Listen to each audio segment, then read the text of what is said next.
All right, people. Podcast, No Edits podcast number 3. No Edits podcast, baby. This is number 3, right? It is, yeah. Nice. Yeah, hopefully we don't get copyrighted for that small clip. Yeah. I don't think that song can't be copyrighted. They use that song everywhere.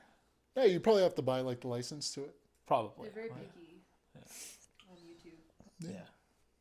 They got AI monitoring all the videos, just like picking up anything. Like Shazam is like working on that shit. Yeah, and I hate to start a video with Joe Rogan talk, but Once again. no, so are we going to do a podcast ever where we don't mention Joe Rogan once? I don't think you can have a podcast without mentioning the podcasting zaddy, you know? Zaddy. Where did that come from? I've heard this term. Well, I've heard this you don't- zaddy term recently. Where did it come from?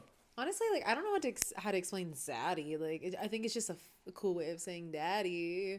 Yeah, it is. I don't know. No, But- I heard it was like it came from like gay people saying daddy. Oh, like they didn't want to say maybe, daddy because it was too on the nose. They're just So they're like zaddy. zaddy. Maybe, but on Joe Rogan's topic, he was showing me some stats yesterday. Like he is by far He's the beating daddy. every single podcast out there. Like Yeah. that has to mean something. No shit. Like Yeah, no, but he has a lot of hate. but I was more specifically on the copyright thing.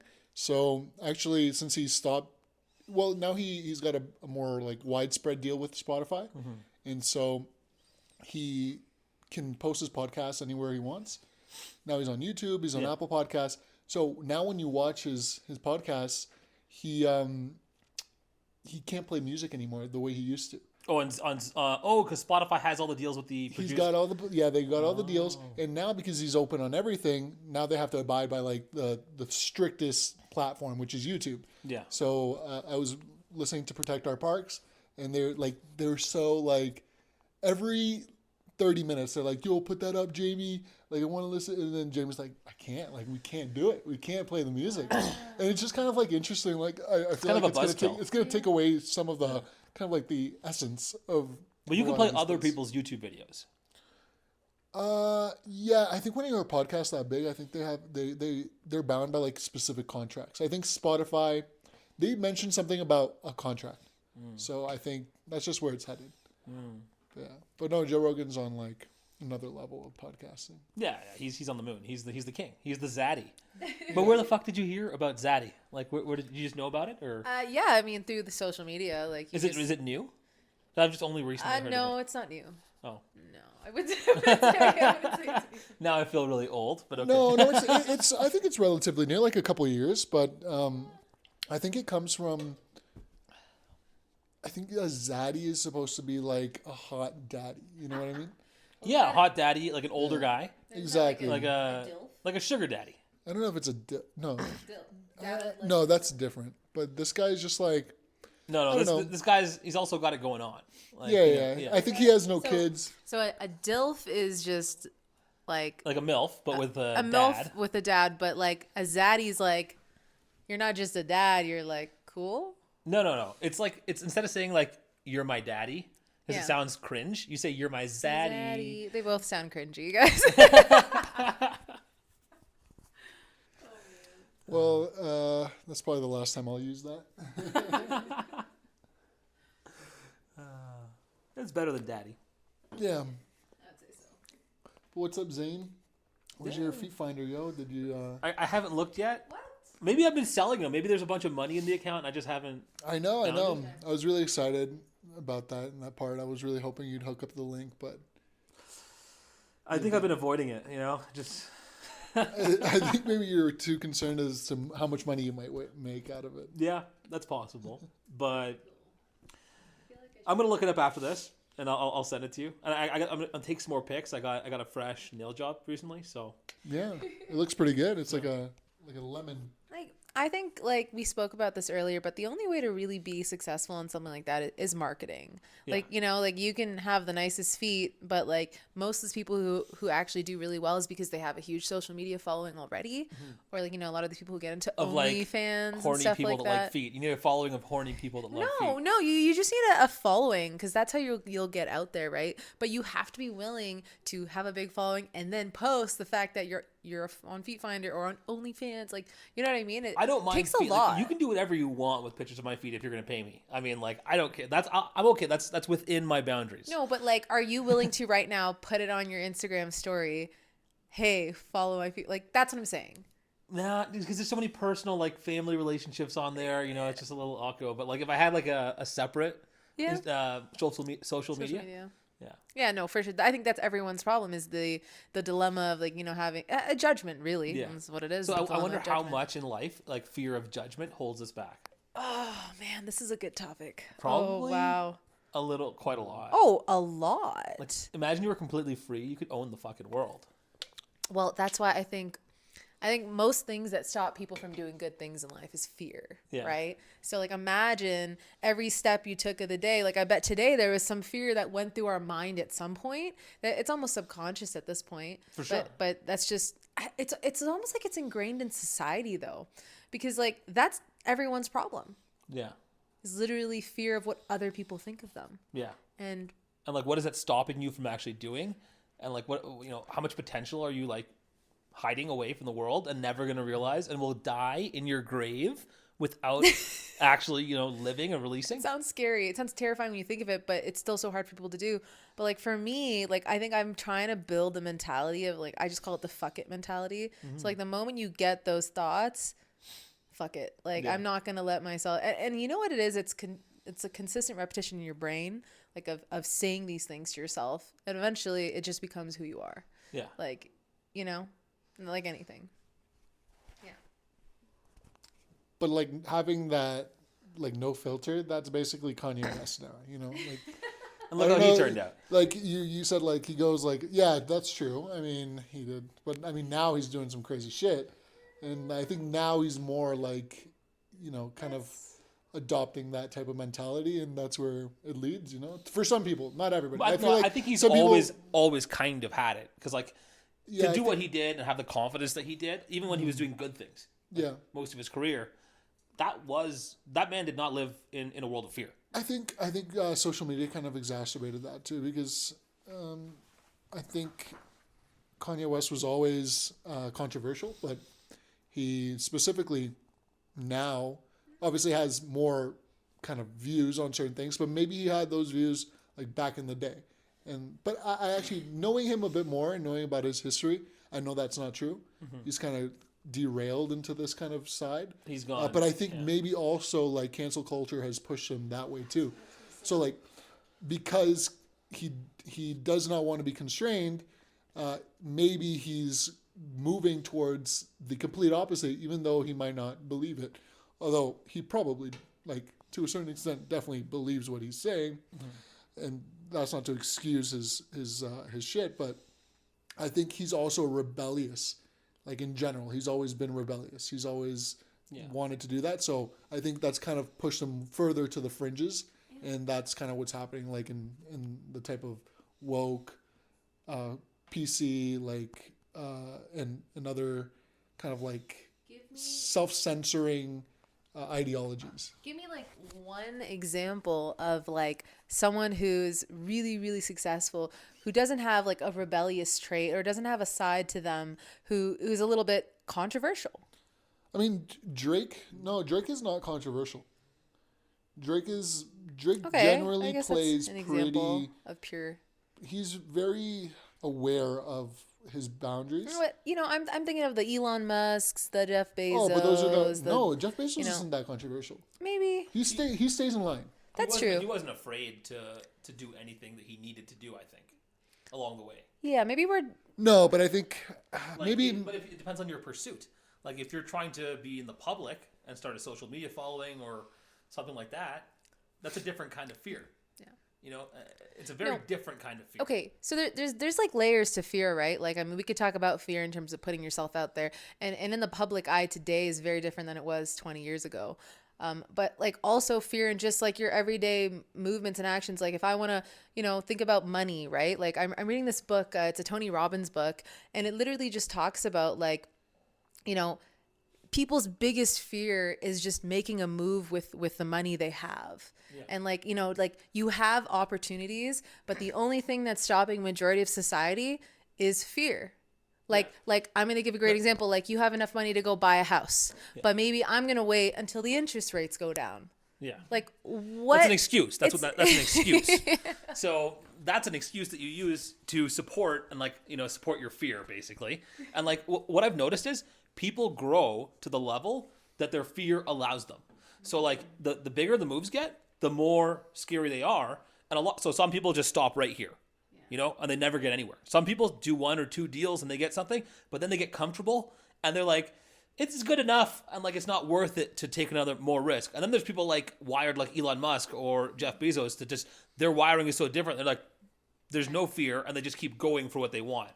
So but a lot of people, like even successful people, they get a couple of deals done and they get somewhere, but then they actually just stop because the threshold for fear is here and they've reached here. Well, I have a good analogy for this. I think I might have read this somewhere, but it's like everything in life is like a staircase.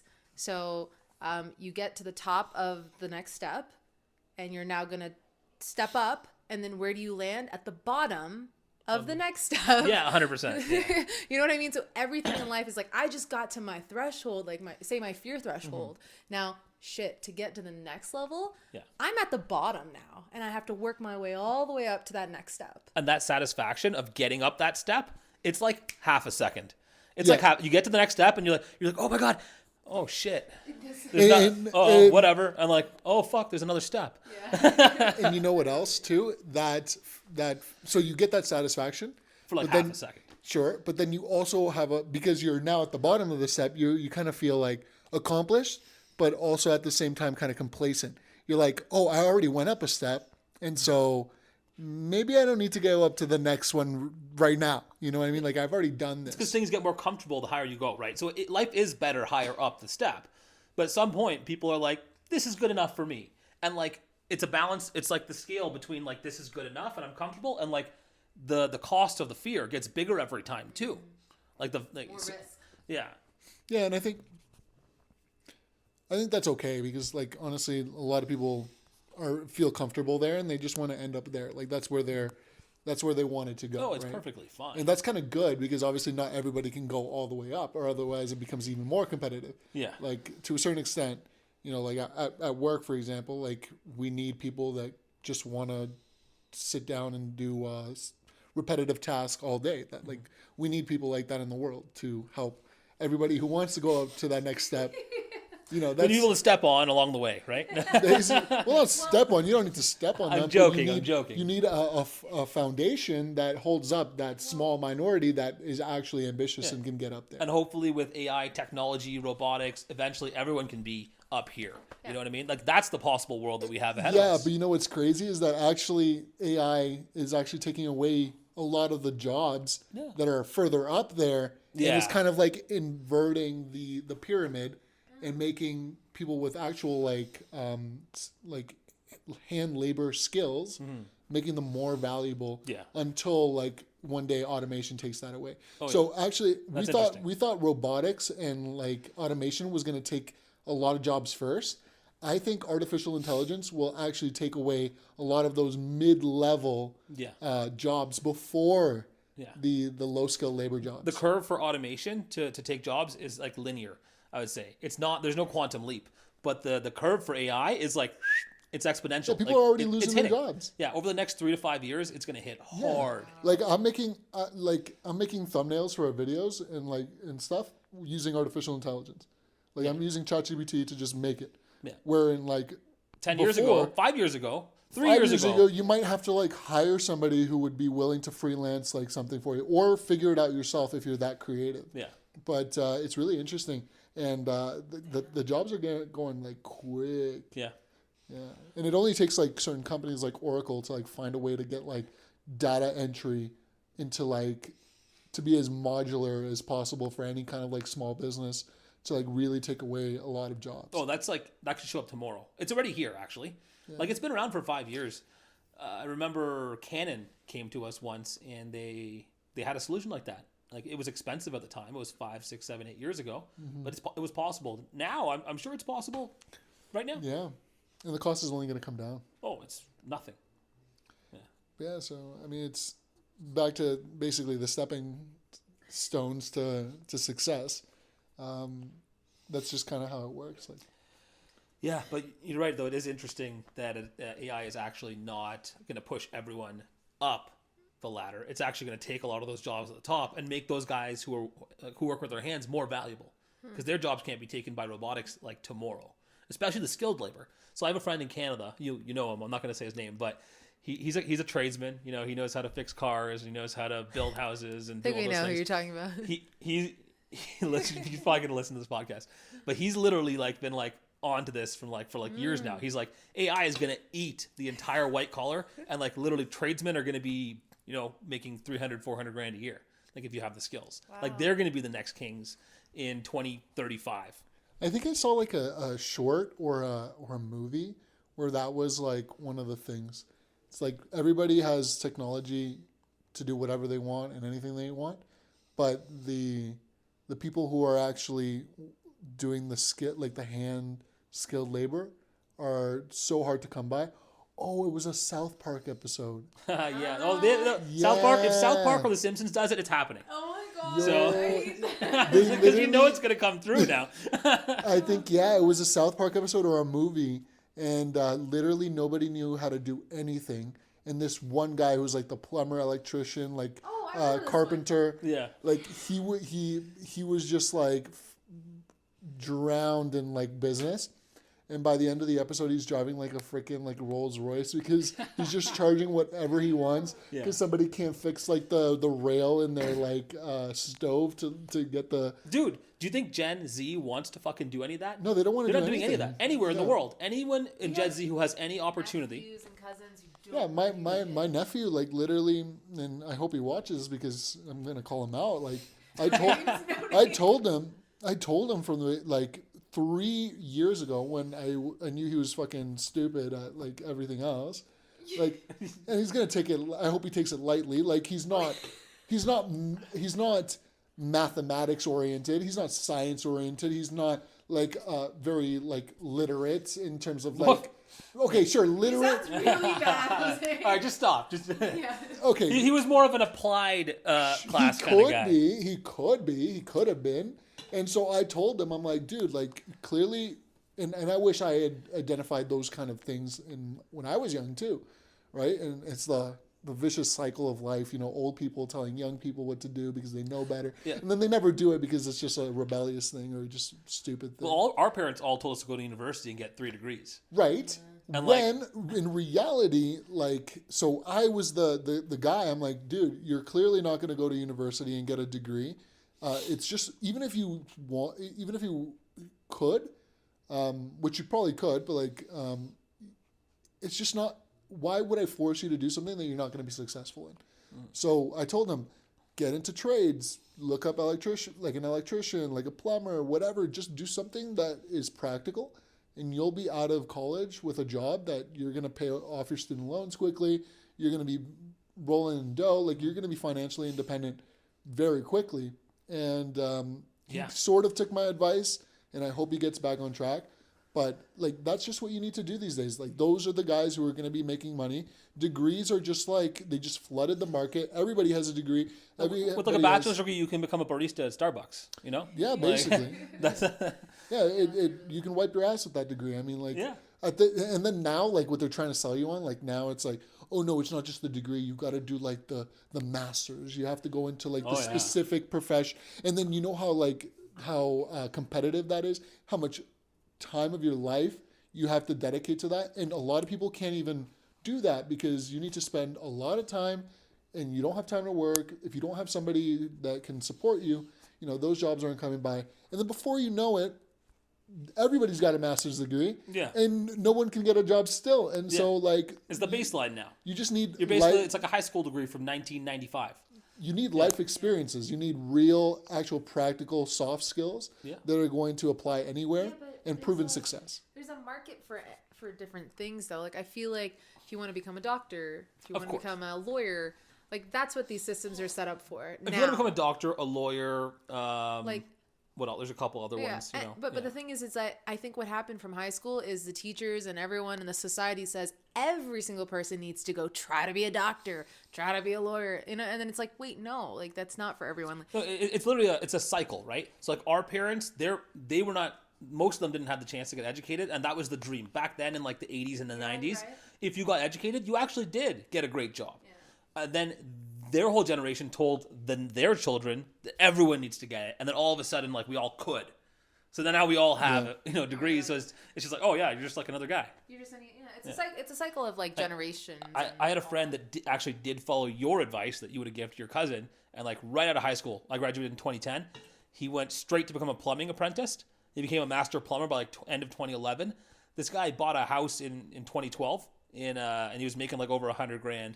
The guy is probably seriously retired by now. Like he's like 32. He's literally retired. Like, because that's the dream too. You also want to, like, in those like professions, you want to retire quickly because you're obviously it's not going to last, right? Like your ability to do things aren't going to last. Yeah. But no, like that's just what happened is that yes, what Jenna said is correct, right? There's still people who can be doctors, lawyers, where you do need to have a specialized skill or more training or more schooling to get to that level. But I think the problem was that everybody now is jumping on board where, and I think it's just a con job, like between like the universities and just society in general, where if you spend more money on your education, you're gonna get more out of it. Yeah. And it's just like a Ponzi scheme. Like keep giving us more money. They literally market it. Keep referring more people. Keep doing this, and then before you know it, like you end up with nothing. The people who took your money are making the most, and it's a terrible Ponzi. It literally is a Ponzi scheme. It's like, it is when you think about it. The government sponsored the loans, and then once they did, anyone can get any amount of money to go to school. Like if you went back to like 1980s, you would actually have to go to a bank and get a loan from an actual bank that was not backed by the government. The bank would not give you the loan if they didn't think there was an ROI. Like if your grades weren't good, they had a way of like formulating whether or not this was a risk they wanted to take. You know, and that made sense. And then all of a sudden, the government's like, no, we'll back every loan, every fucking loan. Just take as much money as you want and go to schools. The schools started jacking up the price. Literally, school is 3-4 times what it used to be in like the 90s or the 2000s. Yeah. So like we can charge whatever we want. And the worst thing of all is they're preying on young, innocent, naive people. I was gonna say. Yeah, these young people, they don't know any better. They get better. out of school, all this pressure to be successful. They don't know what they want to do. There's this guy standing there like, yeah, come to university. We'll make you like give you the degree to get you rich. Just sign these papers here and take out this $200,000 loan that you could never ever lose, even with a bankruptcy. And you have on party for 4 years. No, but it's literally a scam. I can remember sitting in grade 12. Actually, it starts from grade 11, the pressure. And then you're there like, choose or become a loser. And you feel there, you're like, I don't know what I want to do. I'm gonna, like, and you're just like the room's getting darker and you're just like, okay, I have to make a choice. But you're not, your brain's not even fully developed. You don't know what the hell is right from wrong. It's literally preying on young people and having them be your slave to pay your loan back for the rest of their lives. That's the worst case scenario. Yeah. Well, Obviously, that's what's happening. It's happening for 90% of people. Yeah. I know. Well, that's what happens when, like, that's just like human nature, right? So the second that the government basically which came from like a good intentions, right? Yeah. Everybody deserves an education. Everybody deserves a higher education. If they get a higher education, technically back then, it meant that there would be more high-paying jobs. And people would be, they'd be more contributive to society, more income tax revenue for the government. So, like, it was in their interest to do that, but they didn't actually think about it long term or put in the safeguards to, like, cover up those loopholes where obviously an industry is going to take advantage of a situation and say, we're gonna profit off of this. Like of course, and then the criteria goes down, right? So then now you have a bunch of universities that are just barely accredited. Yeah, and like then they're ASU just like or something, Yeah, just come spend your money. Yeah, UTEP. I mean, UTEP is a fraud. Like it is. They almost lost their accreditation. Like it's really not a good. Look university. At these monster universities like ASU. They have like 100,000 students. Like it's a mill. It's a farm. It's How good can the quality be? it's not. And then everybody comes out of it. Everybody is taught the same thing. Everybody is put into a box, and then no one actually becomes successful because we're not being dynamic enough to understand where the economy is going. No, it's not. It's not that the humans are making the mistakes. We are. Humans are actually making. We're put in a box, is what I'm saying. Sure. Yeah. Dude, I literally went to university for half a semester, and I was just like,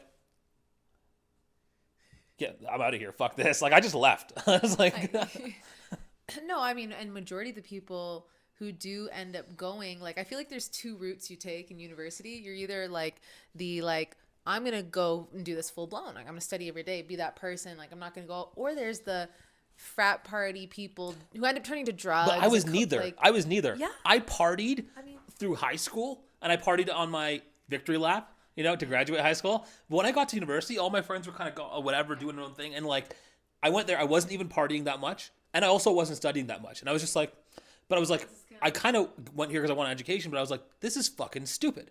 Like, these kids, like, what what they're teaching me is not valuable.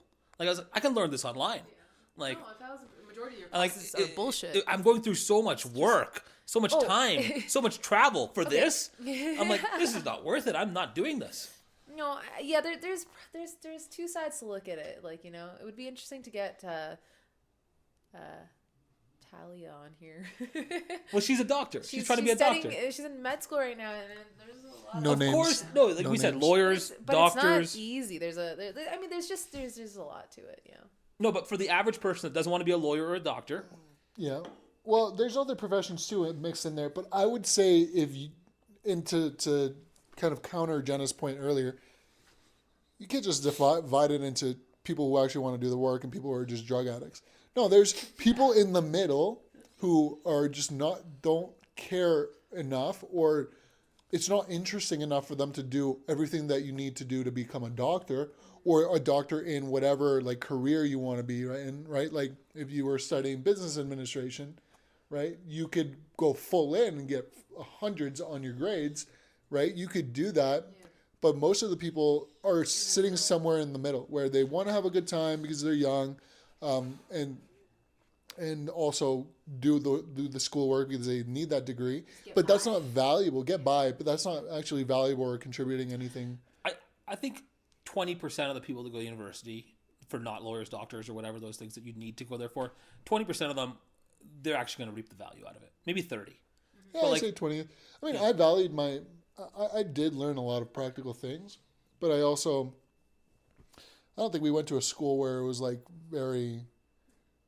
it wasn't very theoretical. Like it wasn't just like surface level. It wasn't, it wasn't too like wokey in that sense. Like, like where you're just learning about social shit and like, or our degrees also weren't specifically centered on that, but our university didn't come off as like, Typical university. typical. It seemed like they were honestly there to give you practical experience. Like, Yeah.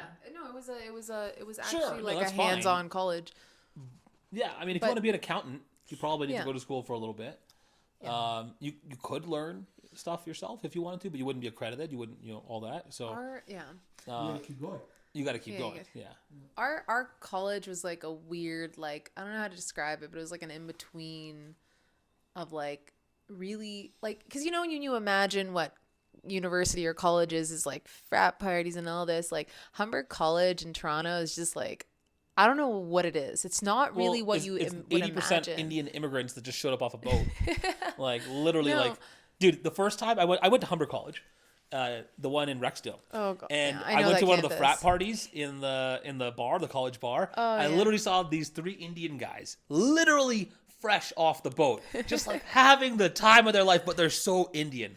Like they're like fully 100% like in the pinned Indian, like just like, and like one of them ended up hitting on this white girl, like this little, like, maybe a little, whatever, a white girl. And like this guy fresh off the boat ended up making out with her at the bar. And like, he was like, his friends were like, oh my God. Like this I know what you Dude, mean. That was I know what you mean by the excitement of that happening to them is Yeah. like, whoa, like, I came from India and I kissed a white girl. I know what you mean. It's bringing me back because I was just talking to my dad when he was here last week. We were at we went to the Soggy Peso bar, Yeah. and literally great bar, like really Yeah. cool. But you look it good? around, and every single person is Mexican. And I'm not saying that's a problem, but I'm used to multiculturalism. I was talking to these guys at work about the many different cultures you see in Toronto, and he's like, "What? Asians?" Like, it's like, what? I don't think I've ever seen one before. Like, you know what I mean? Like, it's just crazy. Like, Well, I think it's great growing up in a multicultural city. yeah. It's interesting. I would say it's interesting. You definitely know you definitely know a lot of people, and you kind of understand a lot of different cultures. But I feel like Toronto just doesn't, like, Canada just doesn't assimilate people very well. So people just kind of stick to their silos, right? The Latinos are with the Latinos, the Indians are the Indians, and But that's how every city is. Go to New York City. There's going to be neighborhoods. Italian, Little Italy, Little I Portugal. guess you're right. I guess you are right. But I feel like Chinatown. It's not but I like feel they're like in discriminating against other cultures being in their area. Oh, Like, no. oh, you they can move in. discriminate too. No, they talk shit. They talk a lot of shit. hella shit, yo. Yo, No, I know they talk shit, but the I most personally- racist people are people from other, like, third world countries. I swear Oh to yeah, God. 100%. Way more They- racist. way The white more people are racist than now the white like, people. oh no, we have to be accepting and don't say that. Shh, we only say that like quietly. And then like Yeah. all the other friggin' racists are like, They're those just fucking going- white people. They just go off, dude. And I swear to God, that's why, like, I feel like I've experienced more racism, just like on a general level, in Canada, knowing a lot of different cultures and how they treat, like, other cultures. Yeah. And here, it just seems like even though the Mexicans are right. Mexican, like, I feel like they still, like, they don't see themselves that way. They're still Americans first. Like, especially the people who are coming here, like, or lived or have Yeah, lived here. they somehow assimilate here. They're America's American an assimilation first. machine. You ask You don't come to America and live here for 10 years and you still think you're from where you came from. Exactly. You're American Yeah. now. My parents still think they're freaking Colombian. Yeah. Like, Yeah. because Yeah. they haven't bought into the system. Because honestly, why No, would if they had the red, white, and blue flying outside, they would be like, my parents, if I brought them back to the States, they would fully buy in. That's you know why? Because they don't weird. respect. They don't respect it. Yeah. Because it's honestly the propaganda, and that's what it is, right? The propaganda, the pride Yeah. of being an American. Because the is- country doesn't demand the same respect. It doesn't, because also It's so nice. It's just so nice. It's and, so like, nice. you It's don't so need- nice. It's a nice guy, Hey, no one. No, that is it's an interesting point. A lot of people have this perception of America, and it gets a lot of bad rep in other countries around the world. But I'm telling you, I was just having this conversation with the guys at work. I was like, my brothers live in Ohio, living there for over 10 years. Now I'm living in El Paso, and I've traveled a lot around America. And the people in general are just kinder and welcoming and actually say hello to strangers. Like, there's so many times you'd be walking downtown Toronto and not a single person gives a crap that you walk around them. Like, the reason I noticed this is because as soon as I came to America, everyone's like, hey, good morning. How Yeah. are you? And I'm like, oh, dude. this stranger wants to say hi to me. I literally went back to Nice. Toronto after living in Ohio for 5 years, and I was walking down the street with my buddy, and downtown, and I just started doing it for fun because I was like, "This is so weird." I'm like, we say hi to people when you walk by them on the street, especially if there's not many people on the street. You know what I mean? Yeah, but you can't compare Toronto, like the New York of Canada. I mean, go to New York and try to do that, Like, New York is similar. I would say, actually, New York gets a bad rap for people being not friendly, but they're actually very friendly if you talk to them. But obviously, the more people you have around you, the more desensitized you become to interaction with people. Yeah. So obviously, we live in not crazy big cities, and so that perception is just that, right? Yeah. People will say hi to you because it's not. I mean, they're not tired of seeing people. Yeah. In Toronto, you're just like grinding through. You're No, trying it to makes make sense. You're trying to make your way home. You're not trying to interact with fucking anybody. People are stabbing each other on the TTC. Like Okay. just I an don't think example, that's right? the Like concern. the news is just bombarding you every day, and with more people comes more problems, and then you just kind of start to associate people as dangerous or not necessary or just a a nuisance. No, I get it. Where There's a here- tipping point in population density where this happens. I get it. I'm just complaining because I like to complain.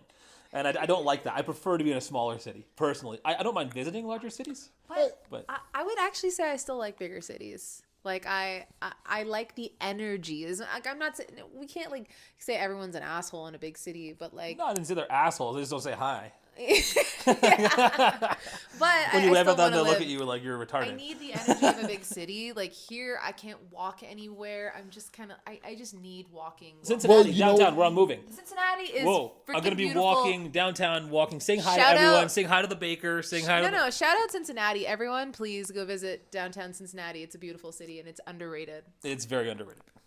But Miami though, you know what's Miami's a big ass city, Yeah. but I think it's got the Latinos. Yeah, well, what does that do? So I think like people are more warm, like in like inviting. You know what I mean? So like New York's got a bit of everything. Maybe if you speak Spanish. Maybe. No, but come on, like no, you could go to a few places and they'll be like, my love or something I think What? no, like you go to a Cuban bakery and like you order something.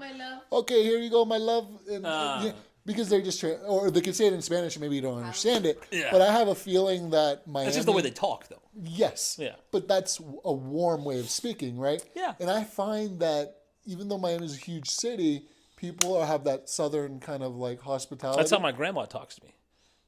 Yeah, I mean it's nice. There's Latino grandmas, you know? Yeah, I mean, and so like I think Miami Are you does have. characterizing Miami as associating it with Latino grandmas? No, they have the Latino, like they were raised right, you know. They had a grandma around, you know what I mean? Okay. No, but I think Miami actually has a good mix of the two, where it is a big city, but it's got the beach, it's got the hustle and bustle in certain areas, but not really. I mean, it's not a huge financial Yeah. I feel like No, Miami's great. the Latin aspect of it too brings some warmth into it, where like the Northeast is very cold. Bring some and spicy too into it, Yeah. you know? Yes, yeah. Latinos are generally spicy. But Miami, I mean, we've been traveling there since we were like babies, can't even speak babies. And I mean, we still go there. I'm like 27 years later and I'm like, never disappoints. No, never disappointed. Miami Yeah. is a world-class city, like genuinely. Yeah, Miami when I was 2 years old was the bomb, you know? Yo, I remember those days. Like, repetitively going somewhere over and over. I mean, like, You think you get bored, you right? think you get bored of it. No, it's never boring. No. It was great. Biggest growing city in America. So if you had to move to any city, like you're in sales now, right? So like you might have to, be mobile, right? So if you had to pick a city, like, and let's say, your girlfriend could move with you, or Miami. Miami. Miami, done deal. I still haven't seen Los Angeles, but I can't imagine I actually want to live there. Apparently not. I mean, listen, like, for me, I just don't resonate very much with Mexican culture. So I understand that there's Latinos there, but they're mostly Mexicans. And that's not a problem. What I'm So saying is the Latino factor a big factor for you? I think it's a big. I love going. I love the way Cubans speak. I love the food. Colombians, that's all. That's me. Like that, I feel at home. There's something about the melting pot of Latinos in that area. And then you also have like white people and black people. And So based on this logic, I probably should move to Dearborn, Michigan. no, that's like two. That has a little bit of everything, right? Yeah. But obviously, it doesn't have a beach. Like I love beach. There's a beach. I can do beach. Lake Michigan. 10 No, years that's from not a now, beach. 5 years from now. I'm like, Jose's gonna get dude, canceled for saying that. I'm like Ken from. I'm like Ken from Barbie. I can like, say that. I'm, I'm allowed to say that. He can say Latino shit. I can say. No. What I mean is the whole like, I don't really assimilate with Mexican culture. I didn't say it as similar. Oh, I said Jose, I don't yeah. feel like it's not my culture. Like, and Mexican culture is very different from South American Latino culture. it is. It's just a fact. It is. And it's not that I don't like it. I like embracing it. I work in freaking Traveling Mexico. Like, Mexico. I like it, but I just feel like it's just not. It's a different culture. It's a Very different culture, and if I didn't know anything else, if I was raised white, obviously I could. You wouldn't be able to tell the difference. You'd I could be come ignorant. down and I'd be like, yo, like this is the shit. But I know my South American culture, and it's very different. And the good thing about Miami is that it has everything, Yeah. and that's it. Yeah. And so that's why I really like it. No, he's 100% right, by the way. What about you, Zane? Me? Where would you? I would move to Greenwich Village, New York City, Manhattan, probably. Wow. See, big city, Yeah. big city. Yeah, you're right. So wow, okay, that's a. It's interesting that you say that you travel a lot. I mean, more than like and that Yeah, would New York City's next level. New York City. I don't feel like I've had that much experience there. Every time I go, it's great. Yeah. But Chicago is a nice second if I can't afford New York City. yeah, You know, true. Chicago is solid. I was like literally thinking about that recently, because my wallpaper on like my Mac is New York, and I was like thinking like I kind of want to go back. I feel like Greenwich Village in like in New York. Sure, it's a big city, but I'm sure if you live there, It feels it's like a a small neighborhood. town. Yeah, Yeah, it's a That's neighborhood. what you want. You Zane wants a small town in the big In city. the big city, yeah. yeah, Exactly. because you could buy your way into that. You know, that's so. probably one of the No, most New York is ritzy- great. I was just reminiscing literally today about New York, our trip, and I was like, damn, like I really want to go back and check it out. Maybe it might happen. I don't know if I want to live there though. Like I think I'm over the temporarily. cold. I think I'm travel over the so cold. much that the reason why I would choose somewhere cold is because I like a little bit of cold once in a while in my life. But I'll just be out of there in the winter. Yeah.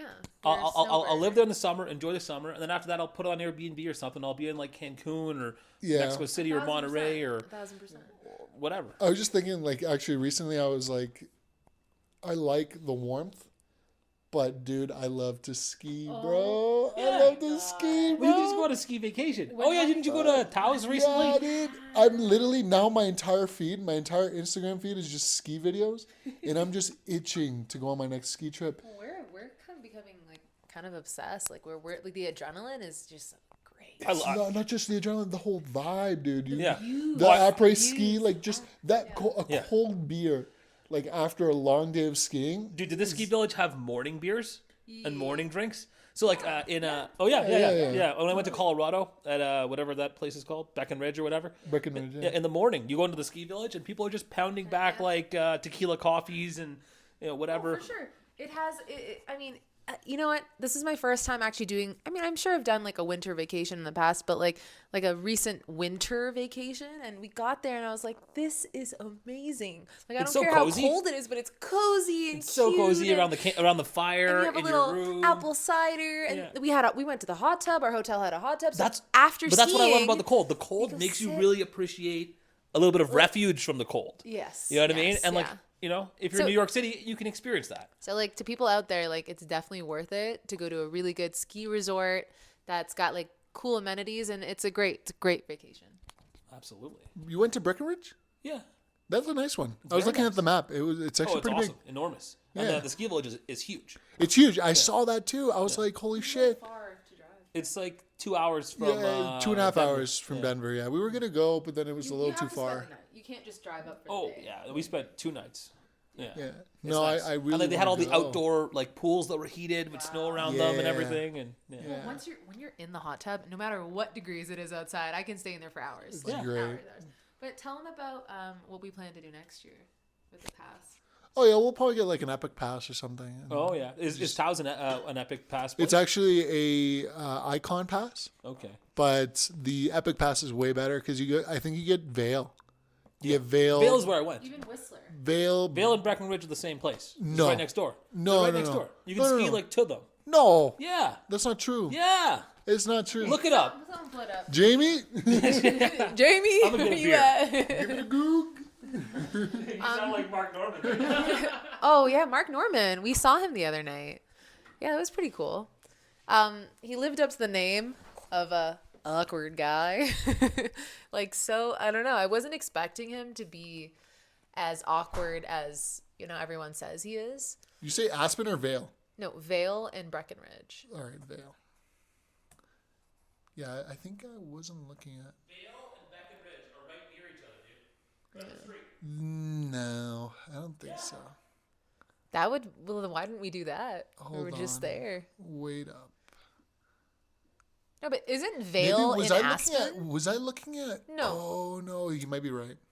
Vale and Breckenridge, but Aspen, Colorado has a different set of skiing. No, Aspen is a whole different thing. That's where I want to go. I want to go to Aspen. You might That's be like right, next level Zane. skiing, no? Aspen, like the real estate there is insane. Doesn't Talia's friend have a house there? Well, I don't know. Yeah, I think they have a house. Yeah. It's like they're two different mountains. They're probably separated by 20 minutes. Yeah. No, you probably take like a You're right. gondola you're right. across or You're right, something. you're right. Damn.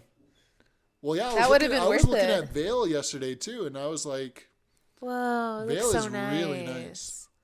Okay, I'm telling you guys, it is so worth it to go to a ski village. Like, even if you don't like skiing, just go for the vibes. oh, you gotta like, It you, is- you gotta get into skiing. I mean, it's the whole experience. And skiing is fantastic. Like, Damn, I would probably Vale and Breckenridge are under the same Epic Pass, and so technically you could do like 2 nights in Breckenridge, and then go to 2 Vale. more nights.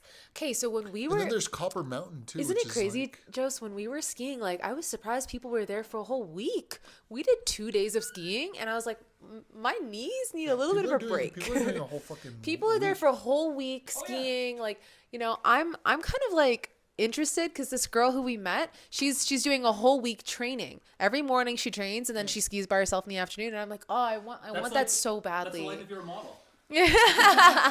So there's three resorts. There's Breckenridge, there's Copper Mountain, and then there's Vale, all within each other, and they're all Epic Passes. Yeah. So basically, with one Epic Pass, we could do like 3, 4, 5 ski trips, and then go over to that. We should do it. I'm gonna be third wheeling with you guys on all these ski trips, by the way, because I just love skiing and I don't have Well, any. if you were leaving, when are you leaving again?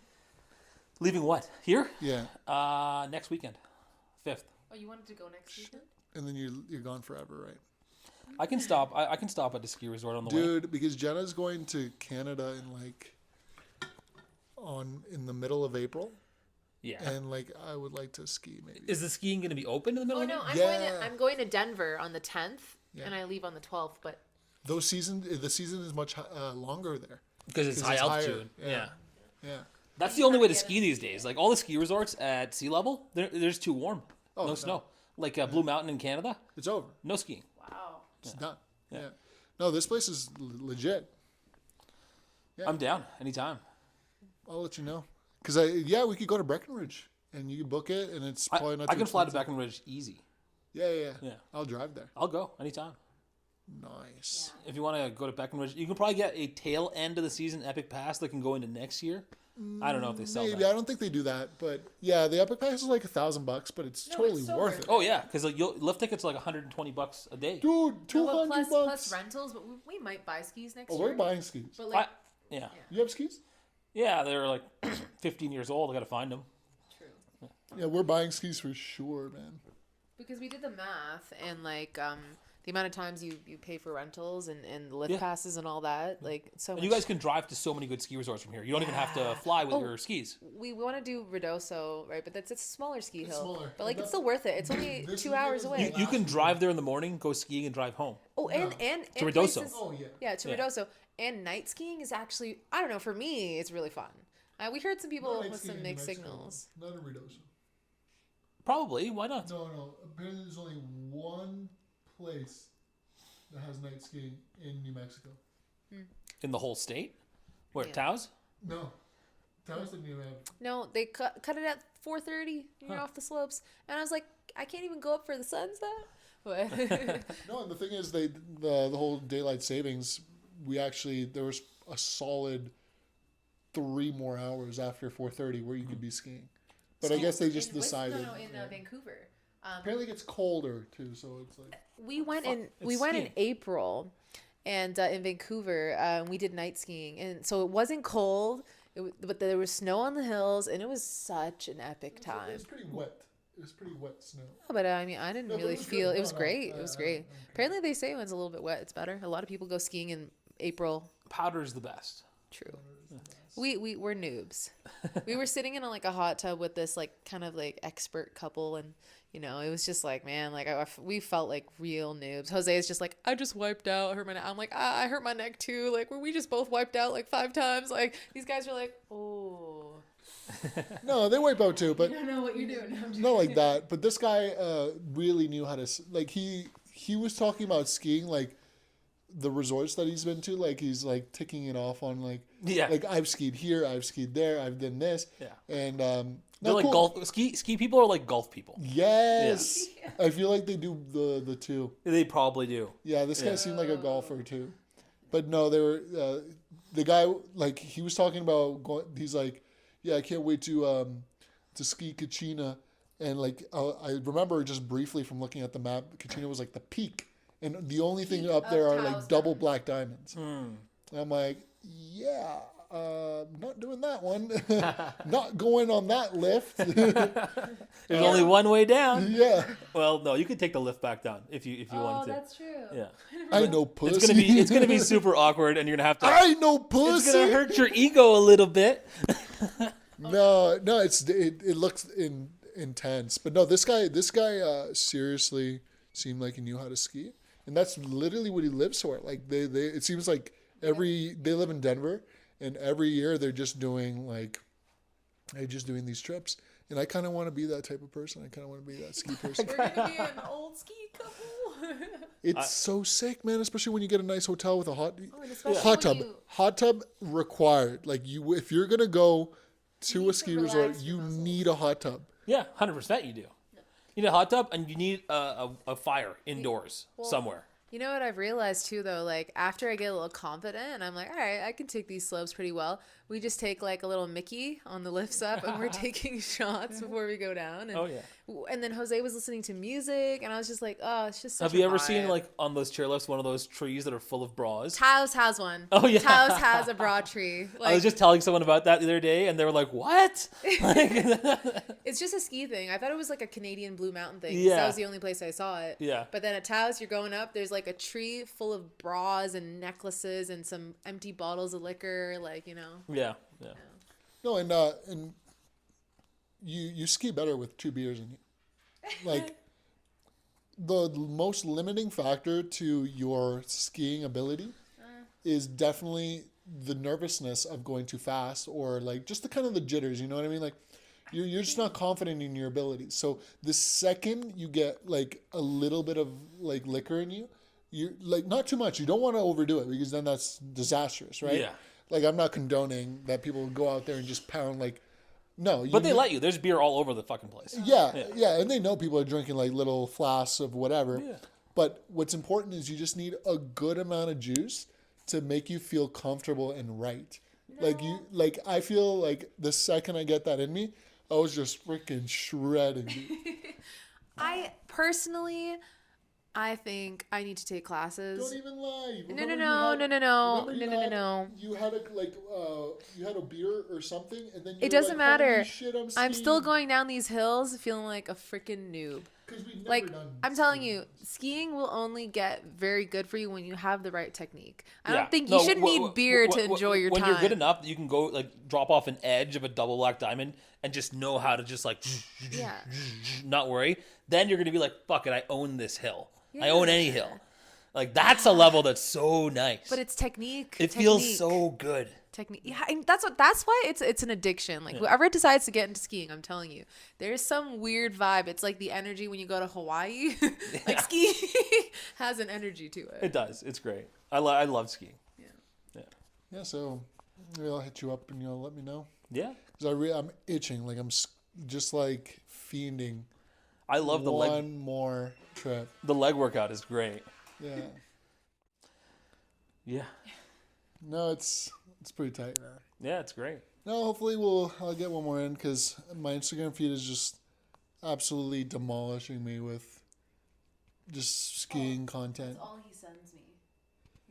I don't know. I think I just saw one ski thing and then, or maybe I searched up some trail maps like around and then Instagram just bombarded me Yeah. with skiing content. And honestly, I'm all for it. And back to the whole point of that, which was like, I thought if I can ski, I think I'm cool with like that kind of vibe. Well, on Instagram? No, I mean like, so I thought I only wanted to live in like in a hot country. Like, Oh. No, you still want to live in a hot country. Yeah, but you then still you want just, you just fly take to those Aspen for trips. the Yeah, weekend, definitely, or yeah. the Alps in Europe, or Especially being a Canadian, you never think of like, oh, I'll take a vacation to somewhere to cold. somewhere colder. Yeah. Like, so this was the first time actually El Paso was pretty warm that weekend, and it was the first time we were actually switching that, where we're going to actually somewhere colder to vacation No, that's way better. Like, life is way better like that. for sure. Yeah. No. Well, I mean, I think like for people, I think what your point is like maybe people don't even like think of going somewhere cold as a vacation. But I think the idea is like, trust. They don't when they live in a cold place all the time. Yeah. Like 365 days a year. If you live in upstate New York or Toronto or something like that, or Montreal, It's not your first you choice. don't really think about going to Aspen or Vail or Taos or something. Exactly. Yeah, no, but it was great. But I think Montana's got some great slopes too. really. Oh yeah, The and US Jackson Hole, Wyoming, Utah. Oh my God, yeah, Park City, Utah. Oh, I heard Utah. They were talking about Utah, really good ski hills. But in general, the U.S. has so much to explore. Like, what is there anything near New York for Yeah. skiing? Vermont. Yeah, but apparently, And New Hampshire. people who ski northeast skiing is like not quite there. It's like, have you ever been to what's that one near Montreal? Montreal. Mont Tremblant. It's like that. Yeah. Actually, a little bit bigger. Vermont has some bigger mountains. It's decent. Like Stowe. Your buddy's been to Stowe. Yeah, I think yeah, so. yeah. Yeah. No, but apparently it's not quite like the Of West course, it's not Coast. big mountain. West Mountains, like Rocky Mountains, total different story. Yeah. Stefan actually just spent. Oh, sorry. My Somebody- friend. So he just went to. Where was he? No, he went to a place I had never heard of, like Panorama or something. What state? He went to 2 different resorts in the span of 7 days, all in British Columbia. Oh yeah. And just like. Oh, I've heard of this Pana, whatever. I've heard of that. Yeah. So he did that. Alberta's got some great ones too. Oh, Alberta's probably killing it. That's probably some real avalanche territory, though. Yeah. That's what scares me about going to like Austria or like the Alps at some point in my life is really that. Well, like that's scary. I don't think it gets that bad unless you're like hitting black diamonds at the tip of a mountain. Then you have to worry about avalanches. No, I anywhere think. you could. I mean, Yeah. like, just don't yell like "hello" and like there's the echo. It's I'm pretty sure I would hope they're controlling it to a certain extent where you yeah, can't just say hello and you're gonna cause a whole avalanche that could kill you. yeah, no. Like people who are helicopter skiing are they're in some real danger up there. Probably. Because like these resorts, what they do is they like bomb the shit out of like all the slopes Yeah. to make sure that there's like it's settled into. Yeah. You know what That's I mean? what we saw. We saw the signs at the top of the hill that said. Oh yeah, Taos had some. explosives. Yeah, they have Yeah. explosives and shit because they have to To control for prevent that. like a fall. Yeah. Yeah. So well, that's just probably the scariest part to me. Have you seen those videos on YouTube where those guys going down the hill and like the avalanche is coming behind them? Like they got dropped by, and they're just like skiing like this, and like the avalanche is just chasing he them down the just- hill. Yeah, we just saw one, but these guys also had like a little parachute. So on certain cliffs, they're like flying, and the avalanche is going Yeah. under them, and they're flying fast until they get to the past it, and they're back on the slopes again. I personally would actually do that. Yeah, I see you doing that. 1,000%. No, if you're skilled enough, like I'm telling you, like we watched these guys doing like almost like an Olympic ski thing. So it's like the top of this like crazy black diamond, and it's like a freestyle almost. And I'm like, at that point, it's almost like you're walking. Like skiing becomes so natural to you that like it's just like, oh. It's like an extension of your body. It's an extension of your body, and you can take curves. Even a fall, you learn how to fall to get back on your feet and keep going. Yeah. And it's not even that, because you're going at that steep of a hill. If you take a fall, you have to know how to like, all right, get yourself back up. I wipe out on a freaking blue, and I'm done. Like, I we're just not remember when there I yet. was like 12 years old skiing, and like they tuned my rental skis or whatever, like to not do tricks or stunts. It was like the beginner skis or whatever. Oh, which like they clip off. Really They clip off easily. really easy. Yeah. So as soon as I hit a jump and I got some air, as I was gonna like, my friends were like, "I dare you to go off that jump," and I went off the jump. As soon as I got into the air, it was like, pop, skis just popped off the air. I'm just my like, God. ah! just Free falling. Yeah, I remember that when we went to Whistler. Actually, we started off as beginners because that was my first time skiing. Yeah. And they fell off pretty regularly. because they want it to fall But off that's easily. good. Because if you fall, you don't want them to tangle your legs up and like break your legs. Yeah. Yeah, or fall in a really bad way. Yeah. Because like like when I took my like wiped out Taos, I think if I were with beginner skis, there's no way the tension that I was applying on them would have let me ski backwards basically the way I did to make before I fucking flipped back. Dude, we got to go up there with some cameras to catch some of this shit on video. Yo, some GoPros, yeah. Yeah. Oh, so man. many people have GoPros. So many people up have in the GoPros, man. Oh, yeah. It's fucking sick. Like we got to do it, man. Like, 'Cause or a drone. Like one guy flying a drone beside I you. brought as my you, like, drone. ski. I brought my drone, That's but what they're doing in the Olympics. We were watching, like, as someone's going down these hills, there's someone flying a drone beside it, and Jose's like, "Oh, that's a full-time job." He's like, "I'd love to do that." yeah, no, well, I probably couldn't do that. Like maybe I could try, but no, these guys are professionals, dude. Like they're flying that drone like Yeah. crazy, man. Yeah, that must be cool. That's hard because you're not only adjusting for like speed and trying to follow, but elevation. Yeah, down the You've hill. got to come down with the Is that- motherfucker.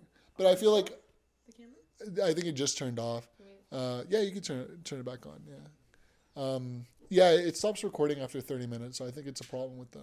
I think your camera's not meant for that. No, just lift it again, and then just press the record button again.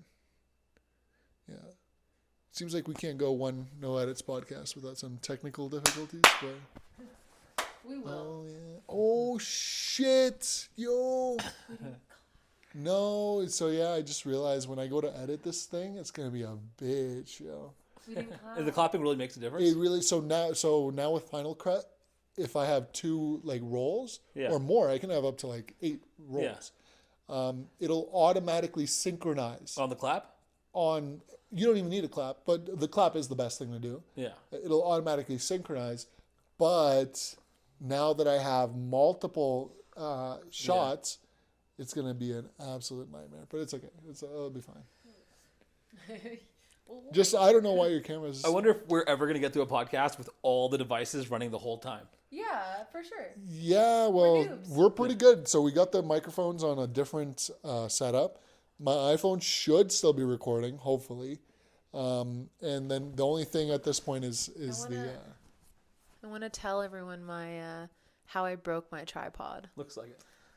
So Yeah, what happened to your tripod? I haven't used my tripod in probably like a month. So it's up in my room in the corner of the room, right? So it's like I go to pick it up. There's a little green lizard just chilling on my tripod. And I don't know why. I was just so freaked out by this lizard. It's in my room, it's in my bedroom. Like the whole situation was just irking me out. And the thing would not leave. I extend the legs. It's still sitting on the tripod. Like, just wouldn't freaking move. So at some point, I'm like, I cannot do a shoot with this freaking lizard on the tripod. I'm not going to be comfortable. So we have a balcony in our house, like the second floor. You can look over a balcony. So I go and I take the tripod and I just hold it over the balcony and I'm shaking. And this bitch won't get off. And like at some point, I saw it like move. So I flinched and I dropped the tripod from the second floor to the bottom. And the thing just freaking broke in half. I just yeeted my tripod over the edge of the because of the balcony. lizard on the tripod.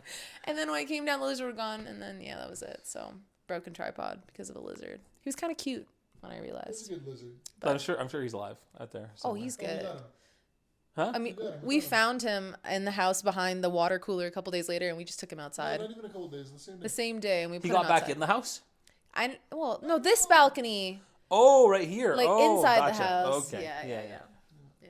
So that's my tripod story. Nice. Lizards. Yeah. So we'll see. I mean, I think it's just that your camera's not meant for video. So Yeah. the most they can record is 30 minutes. Yeah. So you just have At to a keep playing time. it. Really? Yeah, it's weird. Like, why would it do that? Yeah. It has a video mode on it, right? Yeah. But I think it'll only record up to 30 There's minutes. got to be a setting on there Could you be a can change, setting. like unlimited. No, I don't think so. That's bullshit. It's just not meant for video, I think. Hmm. Yeah, I think the best solution, honestly, if we had both iPhones this time, it would have been to have both iPhones. I think 2 cameras like The that only are thing, better. the only thing that failed, no, but those video cameras are, I think, that's what differentiates hers to like a different camera is that hers can only do up to that amount. It's cheaper. Yeah, and it's cheaper. But the proper ones for Might be a little podcasts are bit- probably 500, $1,000. Maybe, yeah. Which our iPhones are perfectly capable of doing. Yeah. what we need them to do. It drains the shit out of the iPhone battery. The iPhone battery barely lasts 2 hours on a video. No, that's not. Yeah. Yeah. No. I think it'll be fine. I think it could go up to like 4 or 5 hours. You can just plug it into the wall. That too. Yeah. That too. We have about an hour of potty here. And so this time it was just that got us. Yeah. Would have been perfect otherwise. Almost perfect. So close. Yeah. I think you mentioned you might be going to Mexico City. Yeah, I'm going to Mexico City next weekend. Sounds exciting. Yeah. Like, Easter weekend. oh you know? man, it's somewhere I've always wanted to go. It's on our list. Mexico City and also I can never say it. Puerto Puerto Vallarta. Puerto Vallarta. Like, I don't know how to say it. But Close enough. we might go to Puerto Vallarta in May. I don't know. For some reason, Dad really wants to go, and he said he might be here, so he wants to go. So I'm like, that's a good idea. we should do it. Yeah. But yeah, Mexico is a great place to explore. Mexico City is like one of the largest cities in the world. Oh wow. Yeah, like 35 million people or something, 38 million people, I think. Damn. Oh, I really want to. And it's actually sinking. I think it sinks every year. The whole city sinks by like 6 inches into the just ground. earth. Yeah. It's insane. Why? It's because it's built on what used to be a lake. No. So Like it 10 used million to, years it used ago. to be a lake there, and so the soil is very soft.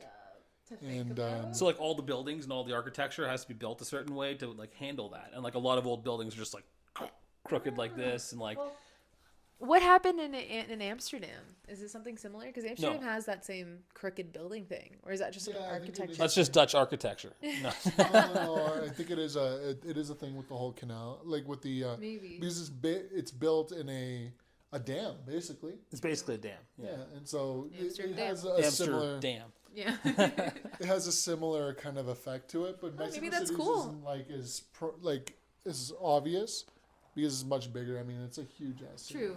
It might not be obvious, but I think that's what kind of makes Amsterdam really beautiful is the imperfection of the buildings and all that.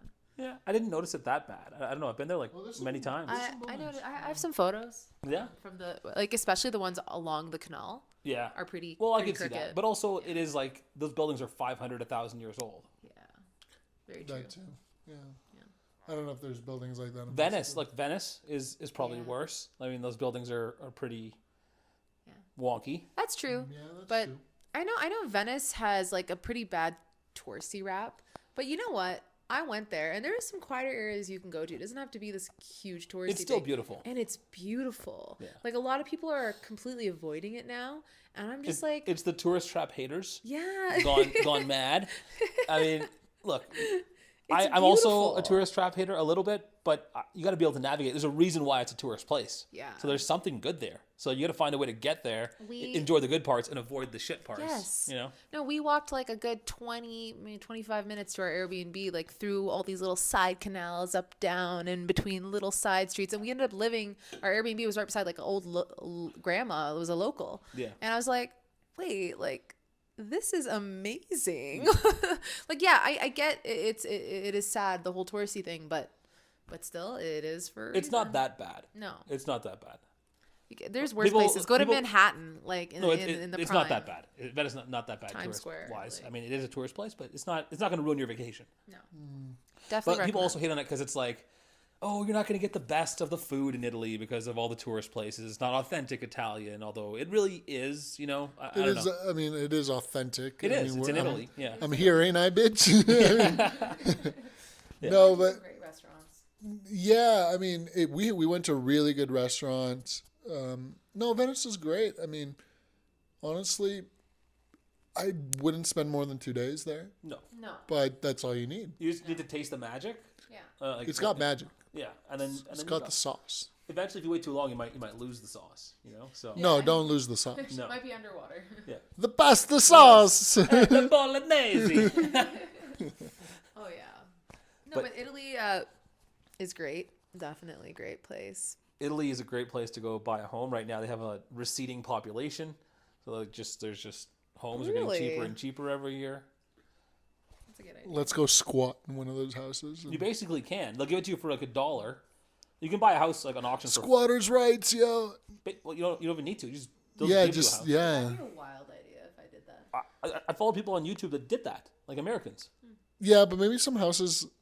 Definitely, there's going to be houses out there, but they're not going to be in the areas you really want them. You know, there's going to be houses in like the middle of nowhere that are very nice. I'm sure they're nice. Yeah. They're worth nothing. Yeah. I want No, you're a right. house in Lake Como. Ah. That's real. Okay. Okay. You think you? Oh, Battery died. Bitch Okay. died. battery. But I wanted to say, I thought like you go to Muskoka in Canada and you go to those like ritzy lakes and you're like, damn, no, Lake go Como to is the next Lake level. Como in If you Italy. if you live on Lake Como, your neighbor is going to be like the lady from Prada, Yeah, and then the other no. neighbor is going to be the person from maybe Muskoka is millionaires, like Lake Como's Billionaires, billionaires, yeah. but like cottage life. So it's just next level. We wanted to go, but we didn't have the time. Yeah. Oh, you didn't go? Okay. We were gonna take the day trip out there, but we decided not to. It was like a whole day extravaganza, and you had to rent a boat and do the whole thing. There's so many great coastal areas too. That's a lake, but like you go to Amalfi Coast, We haven't done Amalfi yet. yeah, or Have Sicily. you done Amalfi? The northern part of Amalfi, like towards Pisa, like near Yeah. the coast there, like Florence, like Yes. near the coastline. Okay, okay. Yeah, of Florence. Yeah, Yeah. which is beautiful, incredible. Italy. I gotta go back. We did kind of like the whole like let's see it all in one trip kind of thing, and Yeah. it was great. I mean honestly I would do it again, but next time I would like to just kind of stay in one place and really soak it in. We did literally every day or we spent 2 to 2 days max in a city. Yeah, So we would arrive, spend the night, one whole day, night, and then the next morning you're gone. yeah, So it was a lot of go, go, go, go, but I mean, it was great. yeah. Can't go wrong. We had so much wine. Like, I remember like 4 days in, it was literally probably 4 days in, we sent a selfie to mom and dad, and they literally said, you guys look like you haven't slept in 4 days. And I'm like, fuck, that's 'Cause we true. I'm like, shit. Yeah, I get that. Yeah. I've been on those trips. I'm kind of a little too. I'm kind of You're over easing those. out of those trips. Yeah. Yeah. No, I mean, you got to get them in while I'll you're still young. do it. I'll still do it for a night. Yeah. Or two. Yeah. You know, with the boys or Of with the group, but course. like No, it can't be not on the rag anymore. Yeah, I just kind of want to chill. No, I mean that trip was pretty intense, but and by the end of it, you're just like you hit a wall. You're like, no, there was one morning where the plan was we were in Venice, and the plan was for everyone to. We had a crazy wild night the night before, and everyone got up the next morning and went to explore Venice. I was too hungover. Yeah. Couldn't make it. I said, sorry guys, I can't see Venice. Like it's just not gonna Did Jose happen. go? Jose and his friend So did Meili you go and to St. Misha. Mark's Square and all that? Or They you they missed did the that? whole thing. I Oh, skipped okay. out on it. And you know what I did? I sat by a canal with my music and the breeze was blowing in my hair. You know what? And I was like, You "This is actually so had the good." better day that day think because I all the did. tourist stuff like St. Mark's Square and like the specific spots you have to go to. Nah. Like once I felt a little bang on the hangover, I went to a beautiful canal and I sat down and I was just watching the canals go by and the people and they're just like, oh. That's the best part of Venice. Yeah. That's the That's best what I part. enjoyed. Yeah. That's why I was like, you guys actually don't know this is great. Yeah. Go to somewhere quiet, a little clump by yourself, a little picnic basket and just sit. Yeah. Yeah, Yeah. it was great. Yeah. You had the better day, I think. Yeah. But very fun times. Fun times. We happened to squeeze Spain into that trip. We did Yeah. Spain as well. Spain is beautiful. There's so much to explore, man. It's just Europe is basically a Endless. giant museum. yeah. Oh, Yeah. that's a good way to look at it. Yeah. It's a giant museum for people who don't live there. Yeah. But even for Even people who live there, absolutely. I know a girl from France, and her entire life is just traveling in Europe. Oh and no, the just, Europeans enjoying actually the shit know out it of better than us because they're Yeah. close to everything. Like Rob from Amsterdam, or he's from Amsterdam. He lives in Slovakia now. He talks about all these European cities like a museum as well. Oh, this place. So in Hungary, there's a this building and that building. So like, I would spend a couple months. sorry, in Rob, for Europe. that accent of yours. Nobody send this to Rob. No, well, that would be concerning in many different ways. Yeah, it would. If he got access to this. Oh god. Hopefully they block this in Slovakia. 'cause Yeah. But no, Europe. I want to spend a couple months in Europe for sure. Like that's a goal. Wait, we didn't say anything that messed up though. No, we're good. Oh no, it's This fine. then. episode. Yeah, it's not bad.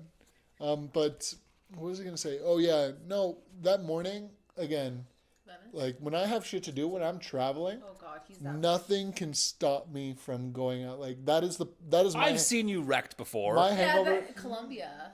I've seen you wrecked Right, in yeah, Portugal sure. and Lisbon. Yeah. Sure, I'm wrecked, but I still True. go out. No, you were in your room. You're sleeping. When?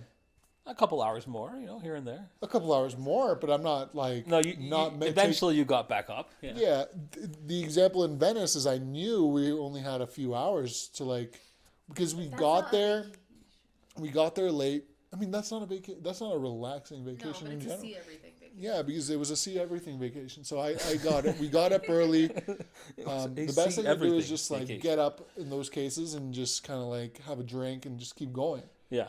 And well, We did that every day in Portugal. My mom was like, by the third day, she was like, she saw me with a beer at like 9 a.m.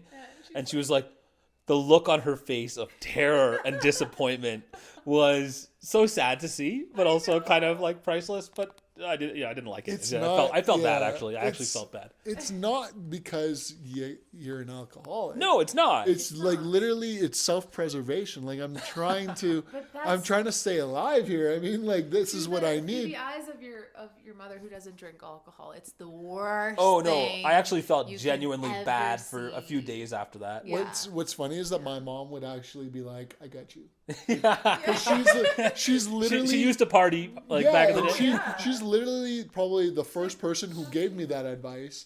Was that like if you're really fucked up, like Have you're another really beer. hungover, just get up and have a beer. Like that is the only thing that she's seen me struggle. That's a She true has- Colombian mother right there. she has seen me struggle. She has seen my Sunday scaries. Like she has seen me in pain, and she's like, "You probably just need to have a beer." Here you go, Like, son. No, she doesn't give it to me, but she like you just need to. And sometimes I'm on the next day. I'm just like I can't. I just can't. Like Yeah. But there's some days where I'm like, yeah, like I need that.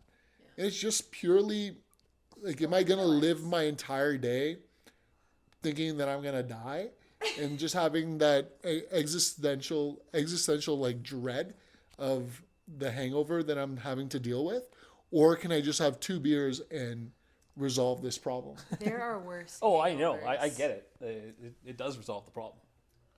Yeah. No, I think as you get older, that becomes more of the solution. But then, like, yeah. it's a slippery slope into alcoholism. No. Nobody talks about how actually when you get older, your hangovers get worse. Like I don't know. If Oh my you god, experience they it. get worse. They Everybody get- talks about that. Okay, I guess everyone talks about it, but when you actually experience it, you're like, oh shit, am I actually getting When old? you're young, when you're like 16, 17, and you're waking up after like having an entire Mickey and like What's I a Mickey don't- for our fellow Americans?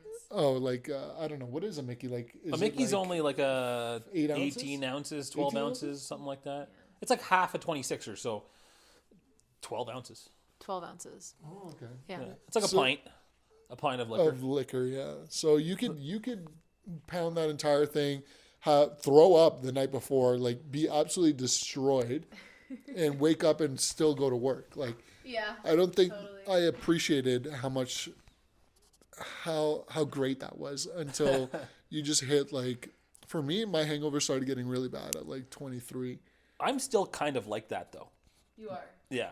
I can still get can't. drunk as fuck like the night before, party like 3 in the morning, 4 in the morning, blackout, go home, sleep for 4 hours, wake back up and keep going. You're made of something else though, because like there are people a lot younger than you who can't handle what you do. Because I know what you do.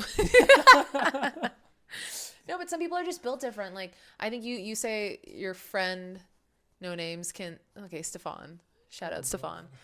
He can drink a lot, but it's just because of his maybe DNA, his I genes. think he has is that- hangovers. No, Stefan has hangovers. He's got some drinking gene. No, he is. Yeah, he's Eastern European. He's so- Eastern European. Yeah, he's got No, but I think he does get hangovers, but no, he's getting them now, I think. No, he's struggling now, I think. You know what's so But he can drink a lot. yeah. But again, he's just I've never done a week bender. There's people who can do weeks. That's what gets me though. So after about 4 days of doing that, I can't. I'm just gonna like that's what happened to me on New Year's Eve. Like I just went. Yeah, you did. That was like the end. Like it was 4 days of that, That was 4 and I was days. like, no more. Body was like, time to I sleep, took the day off the day before. and I didn't. Yeah, so I we knew went I out had to late, though. prepare. Yeah. No, I agree. There's a certain level to that, and honestly, your body does like really struggle for maybe a couple of weeks after that. No. For me, it's like 1 day, maximum 2 days if it's really bad. But you know what? I'm not about that life anymore, really. I mean, I don't like intend to use that, often. But if I do need it, we can Not party. if you need it, but like, I mean, it's nice to just have a loose time every so often. And you just kind of have to expect that the next day is going to be rough. Yeah. But No, I don't mean like I need it. I mean it's needed to happen, like because of the party. yeah. Like if it's needed, it's required. I mean, yeah, required. I mean, you're traveling, you're in a new city, Oh, quite you're often I'll seeing end up like friends. in Hungary with 3 colleagues, and they want to go out and party and drink, and it's going to be hard. And then we have a meeting at 9 a.m. And Damer's the worst. He's No 65 Eastern European beast, like with a Wow. 6-pack, and he'll literally go out there and outdrink me, outlast me, literally like 4 or 5 in the morning at his Holiday Inn in the freaking lobby, pounding beers at 5, 6 in the morning in Cincinnati, and we have a meeting in 3-4 hours. He's not turning in. Like he's just keep going. No, but then he makes it to the meeting like fine as hell. Oh yeah. That's insane. Not Be careful with I. that guy. He will put you out. Not And he'll also beat you in an arm wrestle, and he'll also probably knock you out too. He's the what is it some He's a Chuck Norris of Croatian salesman. That's funny. No, I couldn't. Yeah, I couldn't do that. What's funny is he's Croatian, Stefan is Serbian. Yeah, they're close. They're very close. Although they don't They say hate that. each They other, hate yeah. each other. Not them personally. They don't personally hate each other, but If you their say countries Serbia and don't have Croatia, the you have to best. spit on the floor after. Their countries don't have the best rap together. But yeah, no, I don't know how. I wish I was born with that. Maybe it's best that I'm not because I you'd would be better abuse off. it. Yeah. Yeah. No, there's days where I literally have to think about, You're right. You of all people would abuse it. why me? Just You're calling me an alcoholic? no, I'm just saying once you start, I can't stop. It would be your superpower. Oh, that's my thing. Yeah, like if I start drinking and I'm really going for it, I'm not stopping. The train has left the station, Yeah. and Jose is on the It's train. gotta And be- Jose it's- broke into the fucking. It's got to be worth it. So nowadays, it's really got to be worth it. Like I'm not going like that hard for nothing. You know what I mean? You know what's interesting? So I talk about this with my friend, but I don't know what it is about me. Maybe it's a woman thing. I don't know, but I like to always be in control. So there are some rare occasions that I will get out of control. Oh, yeah. But I'm do you telling want to talk like, about some of those? Or? No. One of them was near a parliament building. One day. That would make really good content. All right, maybe stay tuned. One night in Key West. Next episode, stay tuned. But I'll see if I have the courage to tell people one day. But no, there's ever so often where I'll get a little too out of control. But majority of the time, guys, I know what I'm doing. I will never let myself get to certain states. My autopilot is advanced, so I don't know what that means, but I get around. I get shit done. I'm not like a burden. You know what I mean? I'm rolling. I must say I become a burden once I get to that point. So I don't like to get there. But it's rare for you. I become a bit of a burden just because I'm obnoxious. Because you're obnoxious, Yeah. dude. You get the award for most obnoxious drunk in the group. I would say Champ would be a probably at a higher level, but younger Champ. But you're more obnoxious. young. You're more obnoxious in a fun way. He was more obnoxious in a Annoying I'll knock way. you out way. Yeah, a little aggressive. I'm not Aggressive, gonna yeah. get aggressive. I don't get He's aggressive. not. No, but he's not aggressive only to fight. He's aggressive, but he's having fun. And he's laughing, but he'll do it in a way that will piss people off in the room. Right. You're aggressive a little, but in a fun way, and also in an guess. excessive way. Definitely in an excessive way. You just don't realize it though. No, but we're getting fucked up. I mean, But you like, never what do get punched in the want? face, so it's obviously that's working. No, I've never gotten punched. I've punched somebody in the face. Well, for no reason, or No, there's actually a funny story. We were at a club in Toronto. I think I was 19 or 18 maybe, and I don't know. I was getting fucked up. We were in there. We had bottles, and then I was just kind of feeling sometimes you get in a beefy mood. Especially in clubs in Toronto. like somebody kind of like bumps you in a certain way and you're like, fuck you. Like, so I kind of got into like a kind of beefy sense there. And I can't remember quite the details, but we ended up outside of the club. And I can't remember how the guy ended up on the floor, but it was just me and my friend and like him and like some other guy. And he ended up on the floor. And I think my other friend was like kind of dealing with the other guy. And as the guy was like on the floor, I just like, this is the only time I've ever punched somebody like that. I just like punched him in the face, kind of like dropped him. And then we like booked it and like we were out of it. And it was like, it was EFS. No, we got into like a beef, I think. Okay. The memory is more blurry now. Like we were fucked up. And then, and that was like the one time like I punched the guy in the face. But I vividly remember like fucking going, like just like getting him. And is that how you punch? Like, yeah. No. Maybe it was, honestly. I might be capping. Like, I might, like, it honestly might not have been like that big of a punch. But, but yeah, man. I think.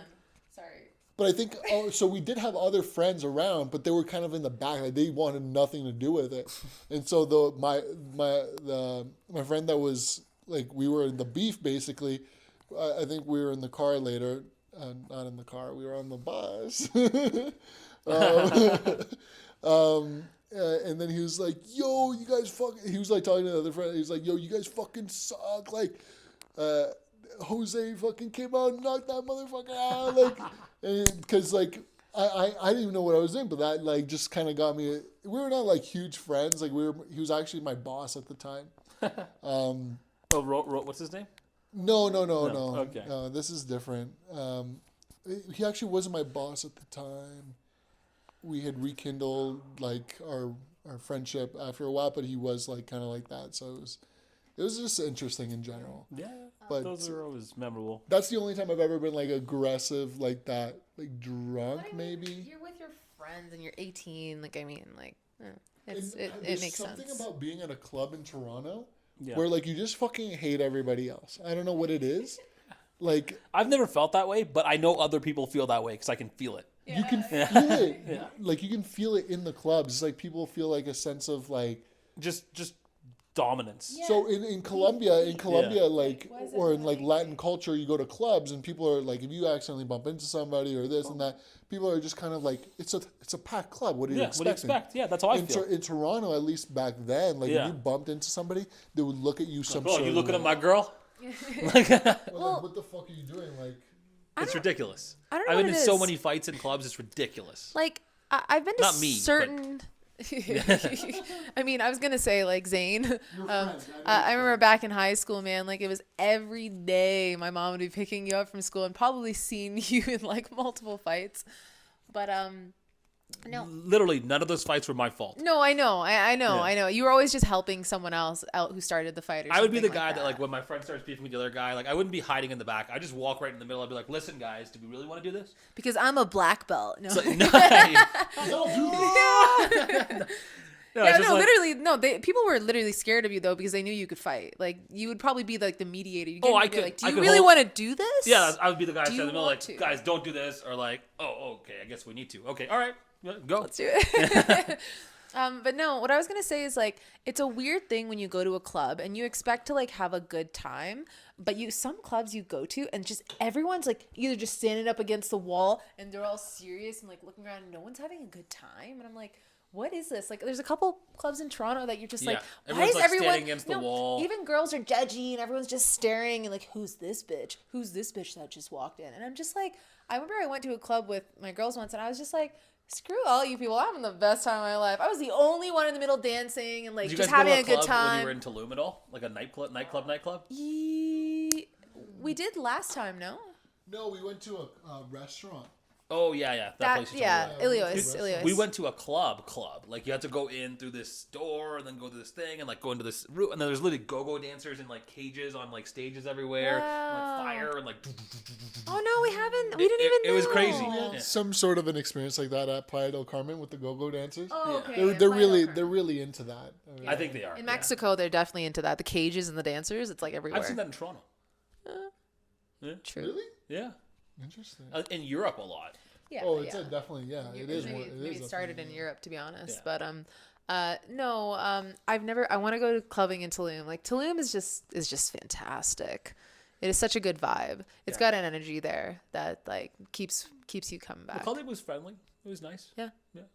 But you know what? My favorite clubbing is like when we were in like Colombia, or like when you go to like a country where like the culture is dancing. Yeah. Like, oh my God, Yeah. it is next level. Everyone in that room just They're wants just- to have they're a just doing, good like, the- time. And they they know how to know move. you're going to dance. And not even just And like Latin music is awesome to dance to. You know, Yeah. it's not like actually this club was a techno club, so it was kind of like a little hard. Oh, no. It was in, again, Playa del Carmen where we did a couple clubs. But no, still, I like a techno club. You get It's a good. little, yeah. Yeah. Yeah.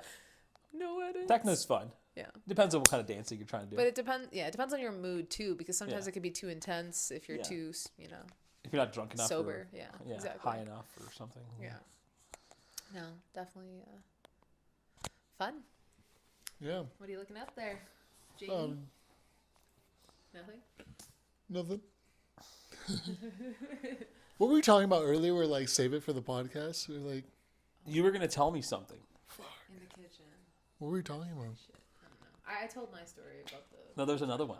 Yeah, you had another. You had a story. Oh, skiing or something. Oh, Albuquerque, Breaking Bad. Oh, you drove by yeah. the breaking. So you drove in the Yeah, neighborhood. yeah. You actually got the address. Yeah. So you can go online and figure it out pretty easily, actually. And so we drove by Albuquerque on our way up for the first time. It's just so random. It's like in the middle of nowhere. Yeah. Like what's a city even doing here, really? Yeah, it is. But yeah. they've got some really big mountains over there, actually, way bigger than El Paso's. Huh. So that was surprising, and more greenery. Seems like it definitely like rains more over there, and the mountains were covered with snow too. So really nice, actually. And then we looked at the city. It looks decent. And then on our way back, I was like, if we're gonna pass by Albuquerque, we have to like check it out. So we Yeah. went to the house, and so before that, I had done some research, and I knew that the lady that actually lives at the house is like super crazy. Like she, Oh, I've heard of this. yeah. So apparently, it's like a big thing for fans, huge fans of the show, Yeah. to go to the house and get like harassed. Well, they're harassing her first, obviously, by coming to her house. Yeah. But she gets like, she like totally shits on them. And She like, should just move. Like she's in the wrong house. She doesn't apparently like she's this. owned the house for like 50 years. And she rented it out for the movie. I think so. Because I heard her say that in one of the clips. Like She made a terrible mistake. well, I think back then they were like trying to make a little bit of money. They didn't Yeah. know how big this fucking show was going to be. Could you imagine? Yeah, you're like, oh, I mean, it's just some like, Could you imagine you rent this house out and like you find it like it becomes like an iconic film yeah. set? Some people get too attached to their home though. Like I feel Yeah. like it's like if we did that and it became big and it was a problem, we'd fucking sell it and move. Yeah. Right? You could actually sell that house, Airbnb it for a lot of money. Oh yeah, the Breaking Bad house. That'd be Yeah, amazing. people would love to. Oh, I sit would turn there. that into an Airbnb like this. And keep it- Actually, I want to buy it from her. I'm going to send her an offer. I bet She people doesn't. are. I bet Yeah, people she. are. Like, People are offering come the on. shit out of her probably. Yeah. And I was thinking about it for a second. I was like, who would want to live there? Obviously because of this. But then you could actually turn it into a real like a Breaking investment. Bad themed Airbnb. You could charge like $500 a Leave, night. decorate everything just like in the show. Exactly Just like the the same. show. Just like, Yeah. put the fake money in like You the. even have the trap door that goes into the basement Yeah, there, and yeah. then put something down there. Yeah. Oh, Don't Jenna spoil doesn't anything. really know about that. I'm just on season 3. Oh, you haven't So- seen? You've never seen it? She's never seen it, so Oh, I got, you're in for a ride. I'm already in for a ride. Wait, hold on. Let me share. I'm telling you, this is the best show of all fucking time. It is. Like, it's not just like about crime. Like, you know, to be honest, when I hear about Breaking Bad, I just think of like Narcos or something. I'm not saying Narcos is a bad show, but the drama, the acting, the way it's produced, it's fantastic. Like, really, really good. Oh, it's really good. So I'm in it right now, and like, you know, when you're in a show and you're just like, it almost feels like real life, especially living in freaking El Paso. Yeah. You're driving around, you're like, Breaking Bad everywhere you go. It's pretty cool. Yeah. I'm happy I'm living here. I never Wow, watched great. series or shows or anything, and I watched that when I first moved to the U.S. because I was just bored and like lonely in my house, and I watched it, and I literally watched the whole thing twice. Wow. 'Cause it yeah, was it's so good. great. Oh, Yeah. man, I might do that. So we went there. We went to the house. Oh yeah. So basically back to it. So when we were driving into the neighborhood, I fucking see this bitch. outside. Oh, you saw her? And I was like, Jenna, drive. Yeah, I'm like, because so people actually go there to get shat on by her, but I'm not that confrontational. Like where, I feel bad. Like I'm going to this lady's house, and so I'm like, just drive. We go by, and then we go actually to the car wash. Oh, the car wash is there too. The same. Yeah. That's where they filmed the car wash scene? Yeah. Right by the And guess right what? across the street. And No guess way. what? It's a fucking Mister now. So we got a car wash because we got the membership. And basically it looks exactly the same. Yeah. And then we made our way back and got some pictures, and it was nice. It's interesting. She basically set up like a huge fence. Is there a pool in the backyard still? Probably. Probably. Yeah. No, you. Remember, like it turned into a skate park. So people actually people would go to the house and throw a pizza on the roof. On the oh, roof. that's what I heard, and she was getting very angry. Yeah, so she set up a whole fence, and she's got a whole thing. Like I think she dedicated her life to making sure defending people this house. to defending How this old house. is she? She must be like 60 something. Shit. Yeah. So What if I offered to relocate her at my own cost? Like I think she's very emotionally attached to the house. She seems like the type of lady who wouldn't do it just to spite. Yeah, she's Yeah. got that attitude. Yeah. You can tell in the way, like, she in these videos, she'd be like, I don't care. Like, this is mine. Like, I think she's I don't not just emotionally attached. I think it's her identity now. yeah, maybe she's identifying with that. Yeah, because No, she's nothing else. So people go and actually seek out Yeah. that experience to get shat on by her. I think in one of like the provoking her. I think in one of like the videos she's like she just like cussed out like somebody like a racial slur or something or like a homophobic slur, and it's just kind of it's funny. I mean, it's hilarious. Like this lady. Yeah. So I saw her out there, and she's got this haircut like a Karen style, Yeah. but not the traditional Karen, the shortcut. But she's got like a cut where you just know it's trouble. Yeah. And, Well, someone went, took a video, and they're wearing the top hat, obviously, because from the show, the top hat, the black top hat. And then she's just like roasting them. Why are you wearing a top hat? Why are you wearing that? Like, I'm like, it's just kind of weird. Like, I don't know. She's That's definitely a hilarious. strange bird. Yeah. I think her husband probably just doesn't care. Like, but Oh, she has a husband? yeah, I saw the guy out there. Yeah, it's just interesting. So, but yeah, and then we drove kind of through the highway and whatever. Jenna saw some malls that seem to be much nicer. She thinks it's nicer than El Paso, I think Albuquerque. I don't think so. I don't think so. I think it might have a little. It might be a little bit bigger. It's more dangerous. Oh yeah. Yeah, way more no, dangerous. I'm not talking about. Okay, yeah, I just meant like we drove through it once, but just some of the modern infrastructure and stuff. Like I was like, just I'm just comparing the two cities. I don't know what's really better. But I was telling her like that's the best of New Mexico. No, the best of New Mexico is Taos and Santa Fe. Santa Fe was gone. I mean, we didn't It's see still we didn't see no a because there's lot. nothing better. There's still nothing better. Albuquerque is the biggest city in New Mexico. Yeah, but let's just say New Mexico doesn't have any good cities. Sure, that's fine. But that's what I was telling her. I'm like, sure, they might have some nicer things in El Paso, but this is like the nicest of New Mexico. El Paso's the armpit of Texas. You know what I mean? Like, it's really not Where did you like. hear that? Was it Breaking Bad? And then, so we Oh, that was somewhere we went. No, no, somebody talking had shit told about us. it. Oh, that was Somebody had told us that El Paso was the armpit of America, and then we actually just watched an episode in Breaking Bad where they make that same reference. yeah. Because they were talking about El Paso No, actually. because Hank had to go work in El Paso for a bit, and he The border. It's the yeah. border. He went. Oh, He there was a whole worked. border situation Yeah. going on. Yeah. So they're literally like And we're like they made in El they made El Paso. Paso and Juarez look terrible. like people are terrible. getting shot and killed and this Back and that. in the day, I it's mean, such 10 a year- bullshit rap. People, El Paso and Juarez is not that bad. You are being lied to by the media. Yeah. Because in Breaking Bad, what did they display? Someone getting their head chopped off right away, and it's they're just playing into the fucking no, but narrative. I think Zane 10 years ago that probably was did. like that. It was like that. was like Everyone talks about how it got so much better. People probably get their heads chopped off in New York City, like whatever. I don't think so. No, 10 years ago, El Paso was never bad, ever. Just a little head chopping. No, but El Paso on its own was never bad. Yeah. But Juarez really was. Yeah. And no, even people that we know. Like, I know Warwick acknowledge that it Juarez was- was bad in the 90s and the early 2000s. Sure. But it's not bad anymore. No, it's not. Yeah, We go there every day. It's not. yeah, it's Yeah, fine. it's fine. I wouldn't make a vacation out of it, but I mean, just because it's not that nice, but like it's not dangerous. Yeah. no, it's not dangerous. Yeah, but so we found that pretty interesting. But yeah, I would probably. I don't know what I'd do if I had to live in Albuquerque. I mean, I mean, you better love your job. yeah, you gotta love your job. ABQ. Work at Los Alamos Research Center, and you can like dissect aliens on the weekend. Yeah. Yeah.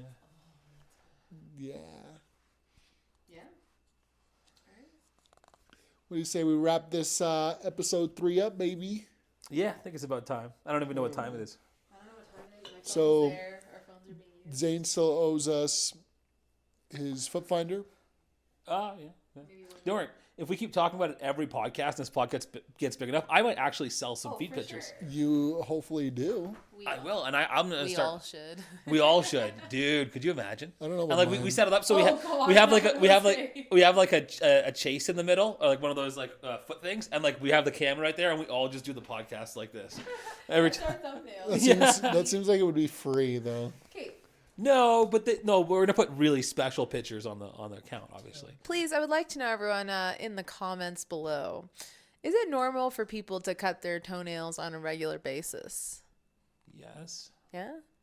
This one doesn't seem to care at all. Never cuts his toenails, just lets them grow willy-nilly. I'll let you guys.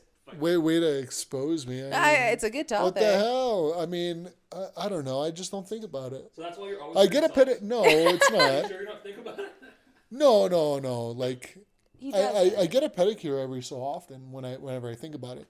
But, But- like realistically, like but think if about I'm not it. going anywhere, my feet aren't going anywhere. Yeah. Like if I were living in if I were living in Miami, and I knew I'm going to the beach every so You'll often, get a pedicure. you know, I would probably consider it.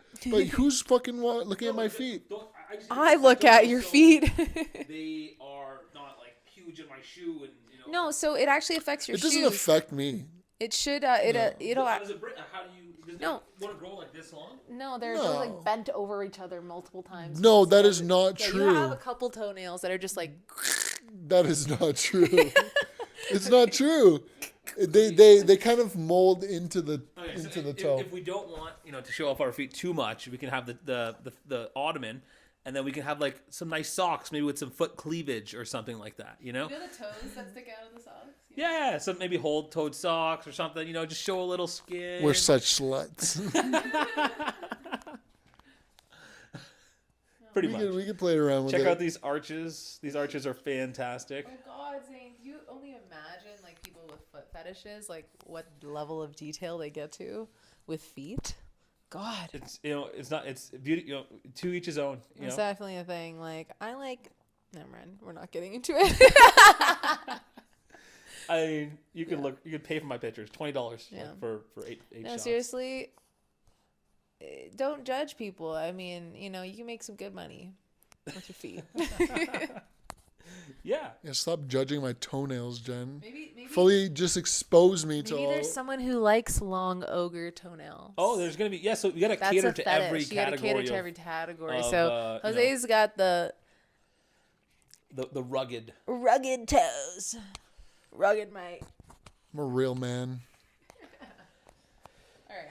I think that's it, guys. Let's wrap it up. Just completely expose my toenails For all and time. then just dip out on the podcast like that. I'll never let you forget this.